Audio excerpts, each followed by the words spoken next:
I'm Susan. Welcome to Tea and Games. The tea today is Builders, and this is first pot of tea of the morning, right off the bat. Welcome to new subscribers. Welcome to long-time subscribers. I'm glad you're all here. This is going to be the second part of a top 50 list that I'm doing. Now, I've not done a top 50 before. This started on my second-year channel anniversary, so I will put a link to the first part, which is numbers 50 through 41, in the description below. And this will be 40 through 31. This is not an all-time great list. This is not like my idea of the top 50 all-time best games that anyone has ever played, because my husband Robert and I are just casual weekend board gamers. We are just average board gamers, regular people with not a vast, like warehouse full of games. So this is very much a personal top 50. This is the top 50 games as I have rated them on PubMeeple. I use PubMeeple to do the ranking because going through all of my games and looking at them all and trying to decide what order to put them in that's just crazy making. So I decided to let the PubMeeple ranking engine help me out here. So with no more further ado, let's get to it. Oh, and by the way, I am not doing these every week. I'm kind of interspersing them with my regular videos about what we've been playing, because we've got a lot of good and interesting stuff hitting the table right around now. So there's going to be, there'll be a segment of the top 50, and then there'll be something else, and then there'll be another segment of the top 50. So I'm hoping that you will stick around. But yes, let's get started. Number 40. Number 40 is... 40, is Morels. This is the 10th anniversary edition, which was crowdfunded. I had this on my wish list, but hadn't gotten it. It just wasn't around very much, and the expansion for it was just totally out of print, just really hard to find. So when this turned up on crowdfunding, I said, 10th anniversary edition? Yes, please. But this is a little card game. It's one of those that's deceptively simple. It's very easy to learn, but you've got tricky decisions to make. It is set collection, and you are collecting mushrooms, and you need to try to not take the poisonous mushrooms. You need to get a certain number to have a set of the other mushrooms. There are some mushrooms which are foraged at night, and the night mushrooms will count as 2 daytime mushrooms for the purposes of trading them in for sticks that will allow you to buy cards deeper in the row, or that you can use to give you more points when it comes to scoring if they're added to a set. But you've got to kind of figure out the cards cycle. So you've got to try to figure out, oh yes, and your hand limit can change during the game as you pick up extra baskets to put your mushrooms in. And you also have to pick up cards that represent pans that you're frying up your mushrooms in. So, when you got a set, Robert and I say, okay, I'm gonna cook. So yeah, you've got to figure out when to take these cards, and there's only a certain number of them, and whether or not to try to go deeper into the row for, say, a night card, which you won't know what it is until after you pull the card and then turn it in for a night card. So it might not be one of the ones you're looking for. So it's a really interesting thing, and it's a 2-player only game, so it's like, and it looks like he's collecting those, so yeah, I need to get that before he does. But then that means I won't be able to pick up this one, because it is going to go off the end of the row into the area known as the decay. Once there are 4 in the decay, that goes away, and we start the decay over again. So there's that whole timing of what you're taking and what the other person is taking as the card cycle, and not quite knowing And of course, the variable hand limit going up, which it goes down if you take a poisonous mushroom temporarily, but still. There are some kind of interesting, tricky bits to it. It's a nice kind of two-player game. And if you like shrooms, all the better. The 10th anniversary edition has some extra cards in it that are more cards that you can collect in sets. And there's also the 4A edition was redone, and that has more cards that adds more variability and complexity to the gameplay. We have played with the 4A thing. The general layout for this is laying the cards out in a line, but it's kind of awkward cycling them, like every turn you have to move the cards. But there is an alternate clock layout that they mentioned. They actually have it on the sheet in this new edition. And we found that the clock layout works a lot better and makes the gameplay smoother when it's on the table. There's an app for this that I play with all the time, and it is quite good and fun, and you can knock out a game of this just very, very quickly on your phone. So, yes, that is Morels. That is number 40. Number 39, and that is by Two Lantern Games and game by Brent Povis. Number 49 is Savannah Park. Savannah Park is a spatial puzzle, and it plays about the same amount of time, roughly, no matter what the player count is. It will play up to 4, but it plays just as well at 2, I think, as other things. But because there's simultaneous play, if you add more than 2 players, it's not going to like double the length of the game or anything. What you're trying to do in this is you have got a board. I don't know if you can see the little board here. You've got a board like that. And you have got to try to put, the tiles are randomly placed on everybody's board and not in the same spots. You just start filling from left to right, from top to bottom. Pulling cards off of a stack, pulling tiles off of a stack. So they're just laid out randomly, but everybody's board starting will look different. There's grass and there's trees and there's fire on the board.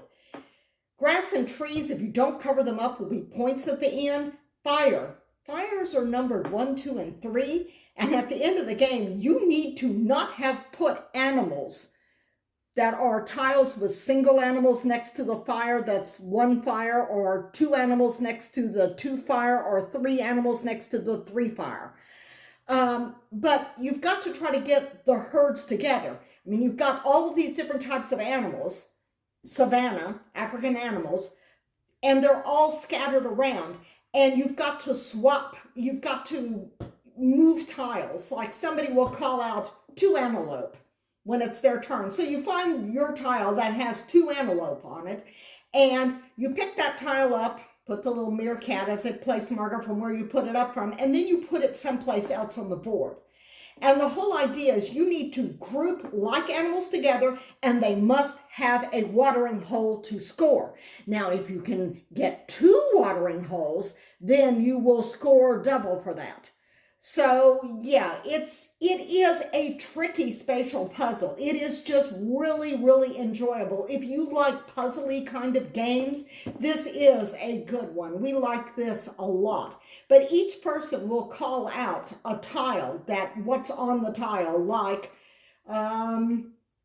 hippo, giraffe, antelope. Because there are tiles that have mixed animals, so that you could put them in either group or use them to link groups of animals. Yeah, if you're lucky. It's like really simple to learn how to play, but very tricky to do well. But we enjoy the heck out of this a lot. There is a sequel to it, a different version of it called Caldera Park, which we didn't get because we like this one and we don't see any reason in having another one that is similar enough to this one. Though the gameplay, as I understand it, is slightly different on that one. This is fine for us. We like it. We like it enough that it's number 39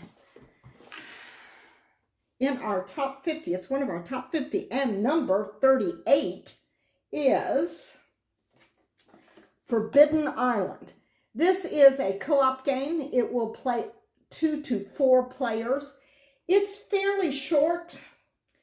It plays very fast. You've got to reach your objectives before the tiles on the island sink underneath your little pawns.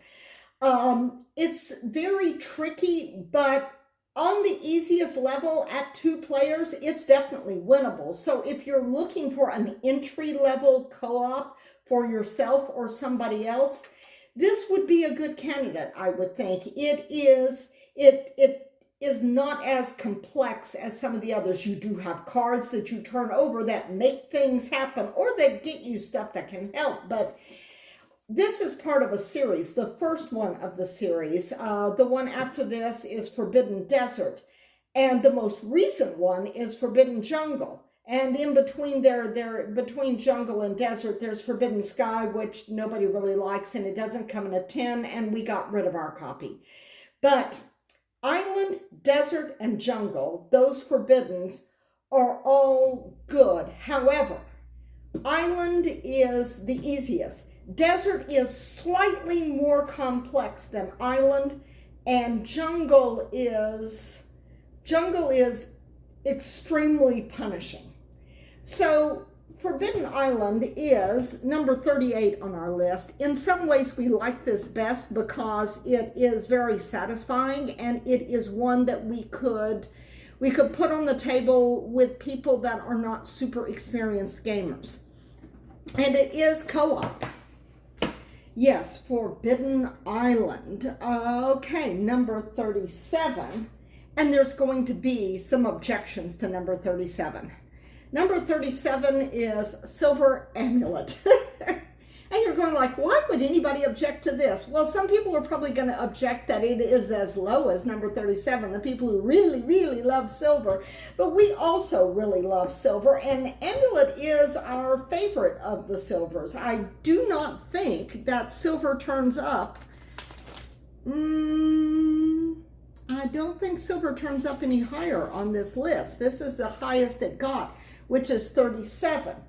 I think if we played it more often with more people, that it might be higher on the list, because it is a fast, fun card game, and depending upon which version of silver you're playing, there's all kinds of weird mechanics.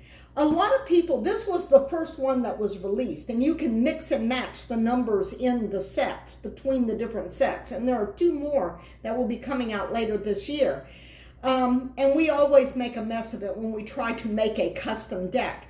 But I could see how this would be very fun if you had a regular group that you're playing with. Robert and I love to play it just at 2-player, but I think it might be higher if we had a regular group that we played it with regularly, and we might actually not have Amulet this high on the list. This is the only one on my list, but we have the others, but the others, some of them have mechanics, special abilities on the cards, essentially, that are not that great for 2-player, that would be more meaningful in a larger group. So silver is a lot of fun. I would highly recommend it. You are trying to get rid of werewolves in your village, though I should say that you're not really going to see werewolves in this unless you look really hard, because the werewolves are teeny tiny Bezier Games icons that show up in the artwork, and sometimes they are quite hidden and sometimes a little more obvious. But there are, I think one of the decks, not this one, does have a werewolf card, but mostly the whole werewolf theme is just kind of a theme. But yes, this is a lot of fun. So that is number 37, silver. Number 36.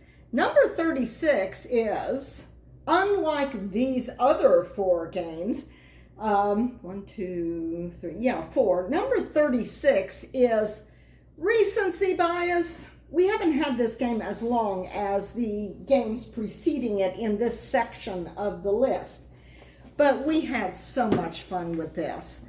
Fossilis is definitely a top 50 game, and Meeple put it in at number 36, and I am okay with that as long as it's on the list. This is a fun game in which you are excavating dinosaur bones.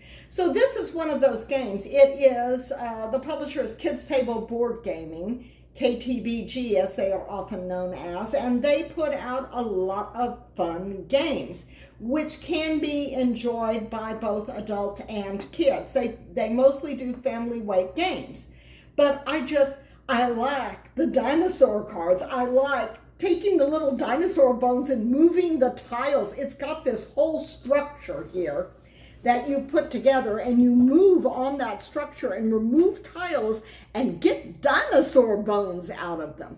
And there are other cards that you can get that will allow you to do other stuff, but still, it is, yeah, see, there are tool cards as well as dinos. But yeah, this is a lot of fun. So I mean, it's definitely a family weight game. I don't know if it would be entry level. I haven't tried it with entry level people yet, but it is a lot of fun, especially if you have a family or friends that just really like dinosaurs or like that whole archaeology theme. So that is number 36. It will be interesting to see where this is on the list some years from now, because I mean, this probably made it onto the list because we haven't played it nearly as much as the other games, and it's fairly recent. Probably made it onto the list because it's one of the games that we've gotten this past year and have really enjoyed.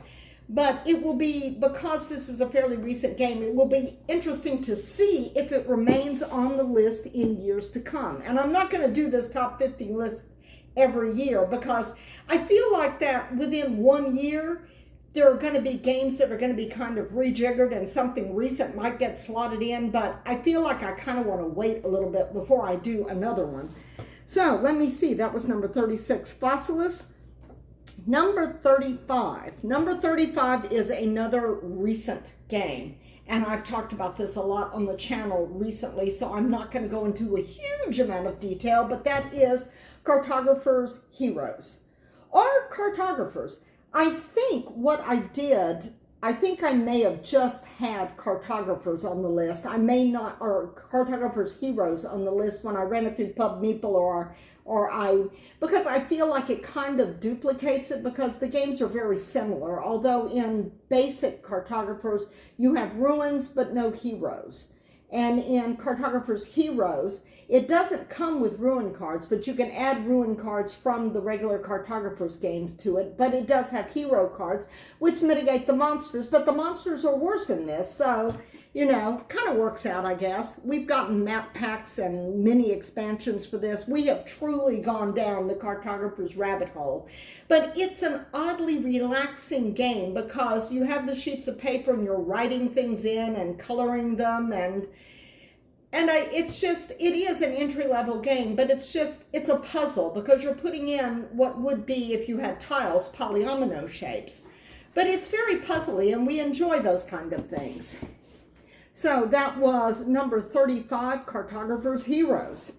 Now, number 34 is not something that suffers from recency bias. Number 34 is Herbaceous. This is probably our favorite of the Pencil First games, though admittedly we have not played all Pencil First games. But this one, it is set collection of herbs, but you have a central area, and you can't just take stuff out of the central area. If you take it out of that community garden area, you've got to be ready to lay it down and match it to the criteria of one of the pots that you have in front of you. You draw a card and you decide whether it goes into the community garden, the big central area, or into your private garden. And whichever one, the second card you draw, whichever place you didn't put it, then that second card goes to the other place.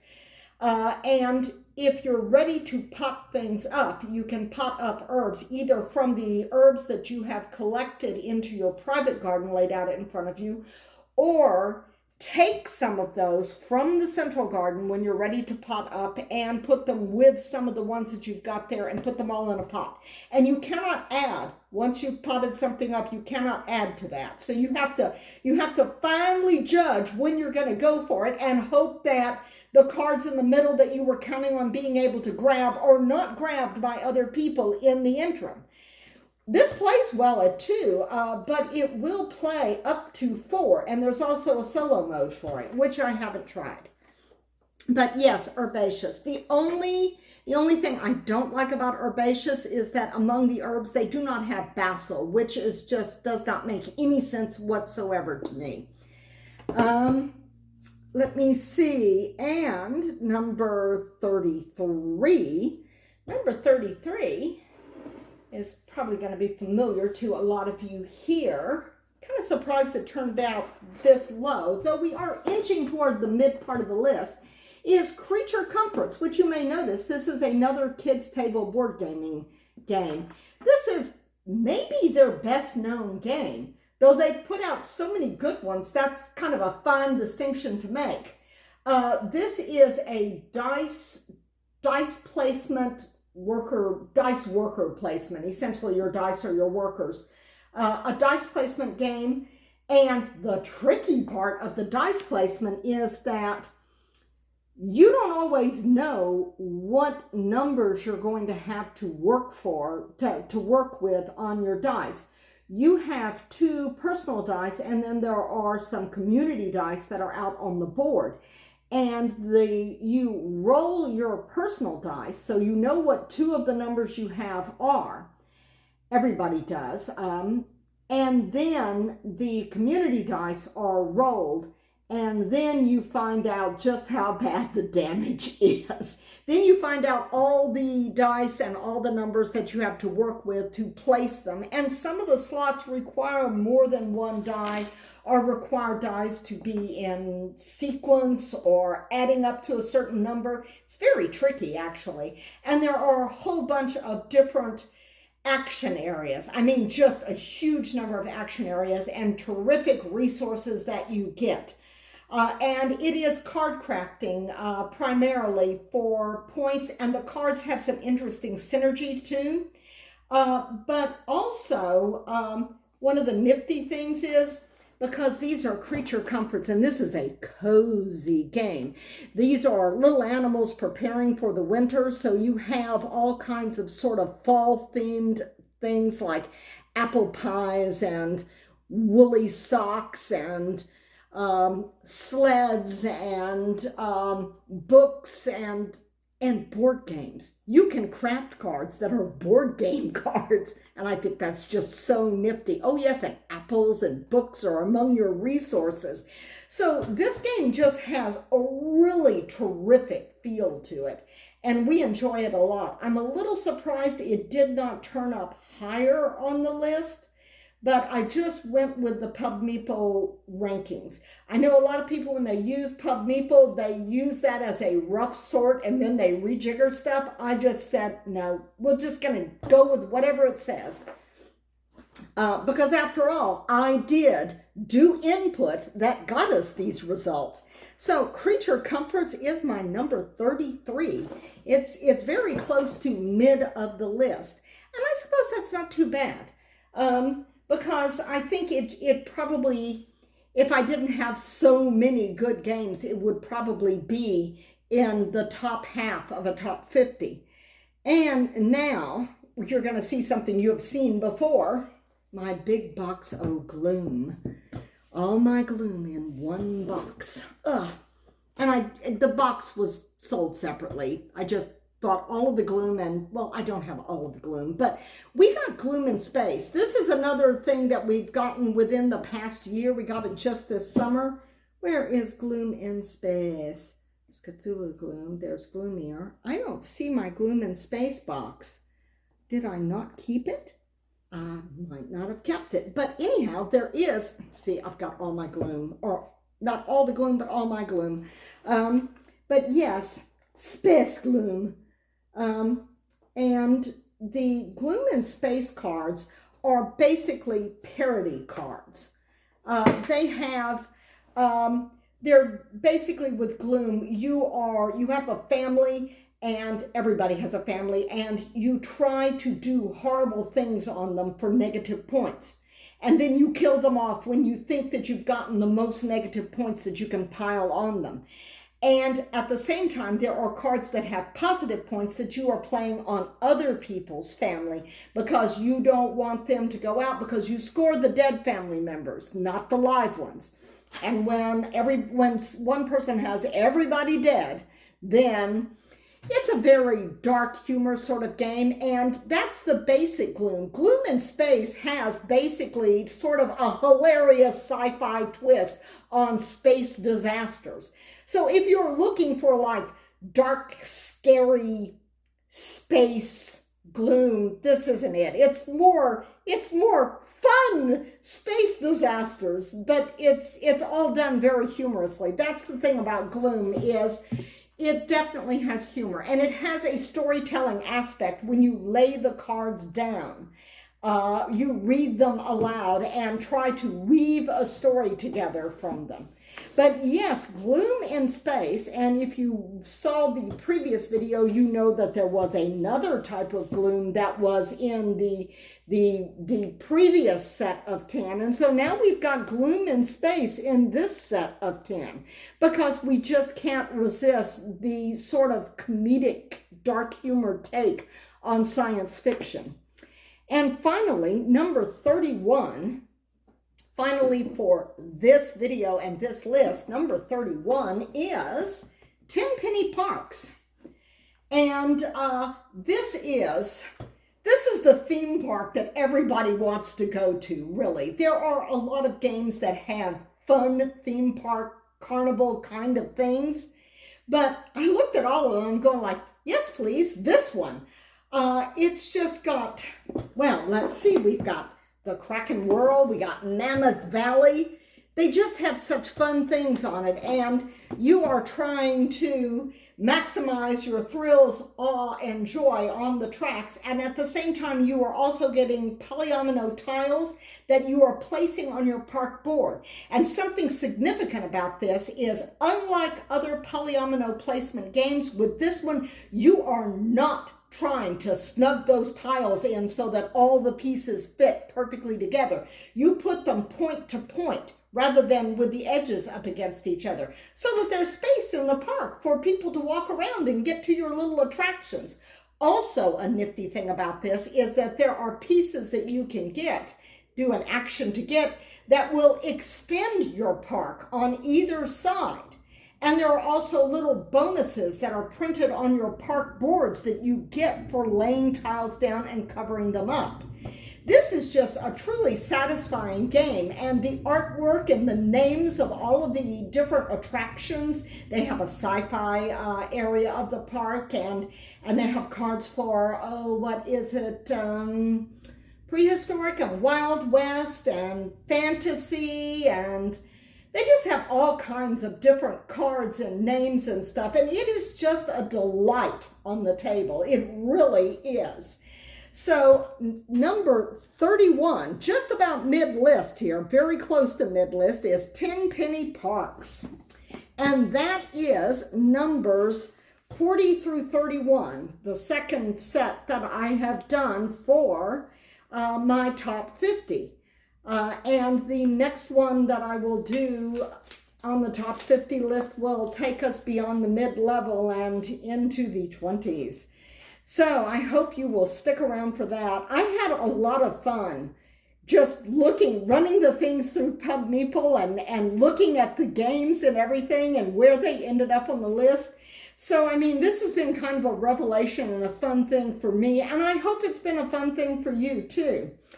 And the next video will probably be a what we're actually playing on the table video, and then I will go back to my 50 again until we make it all the way. Yeah, I think we've got a few more to go. So yeah, I appreciate you sitting around chatting with me in comments and hanging out here and talking about board games. So anyhow, this has been the second set of my top 50. And I will see y'all next time round the table. Bye.